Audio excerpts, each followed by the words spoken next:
झारखंड महाराष्ट्र में योगी का चला जादू। महाराष्ट्र में हिंदुओं ने एक तरफा वोट किया। योगी आदित्यनाथ ने बेंचमार्क सेट किया। मोदी शाह के छूट रहे हैं पसीने।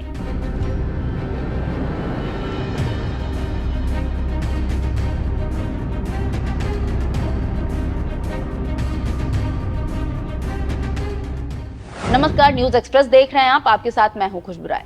बीजेपी ने जो बेंचमार्क सेट किया था उसमें एक जगह तो बुरी तरह से पिट गया, लेकिन एक जगह प्रचंड जीत के साथ इतिहास रच दिया। और इस बीजेपी की बड़ी और अपार सफलता का श्रेय योगी आदित्यनाथ को दिया जा रहा है।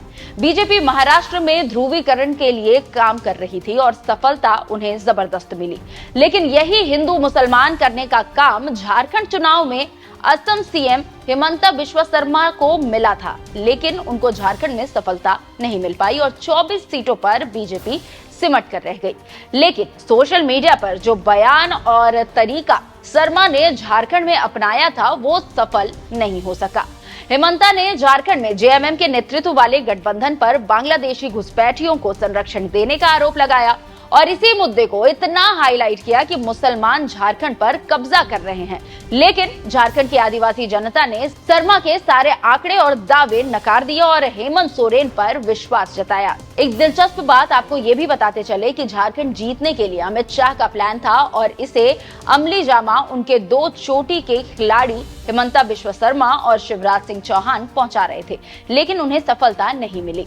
जानकारों का कहना है कि हिमंता बिस्वा शर्मा ने झारखंड विधानसभा चुनाव में पूरी ताकत झोंक रखी थी और हिंदू मुसलमान करने के लिए कोई कोर कसर नहीं छोड़ी थी। उनका चुनावी रैली में बयान जिस तरह से शुक्रवार के दिन मुसलमान को नमाज पढ़ने के लिए स्कूलों में छुट्टी दी जाती है, ठीक वैसे ही मंगलवार को हनुमान चालीसा पढ़ने के लिए हिंदुओं को छुट्टी दी जानी चाहिए।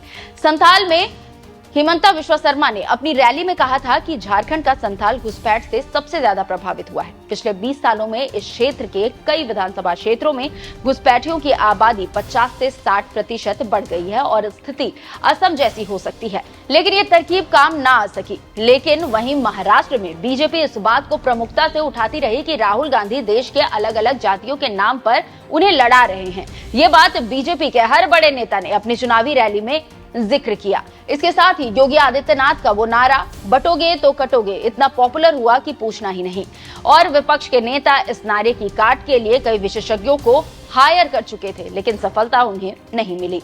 महाराष्ट्र में बीजेपी प्रचंड जीत के साथ दोबारा सत्ता में आ गई है। तो चलिए हम आपको वो नारा सुनाते हैं जिसने बीजेपी को 230 सीटें दिला दी। भव्य मंदिर में रामलला विराजमान हो रहे थे तब प्रधानमंत्री मोदी जी ने एक बात कही थी। तब उन्होंने कहा था, तब उन्होंने एक ही बात कही थी, ये तो शुरुआत है, शुरुआत।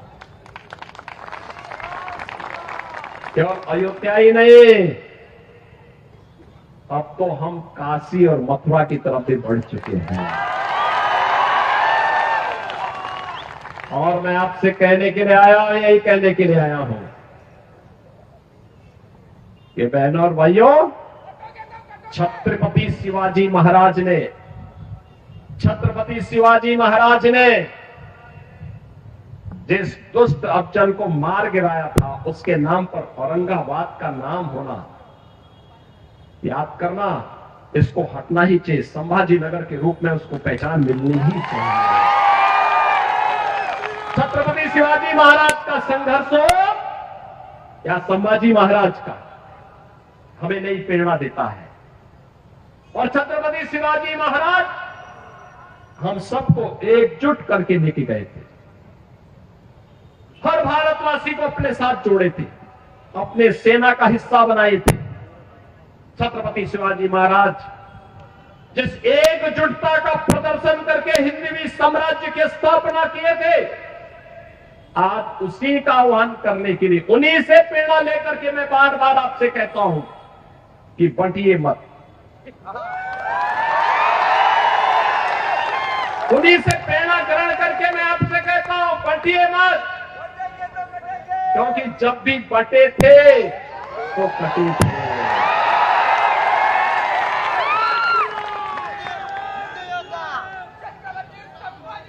एक है तो नेक है, एक हैं तो सेफ हैं और बटे थे तो कटे थे। हमें बटना नहीं है, एकजुट होना है। एकजुट होकर के यहां पे महायुति गठबंधन को जो मोदी जी के नेतृत्व में आज पूरे देश के अंदर कार्य कर रहा है, एनडीए के रूप में,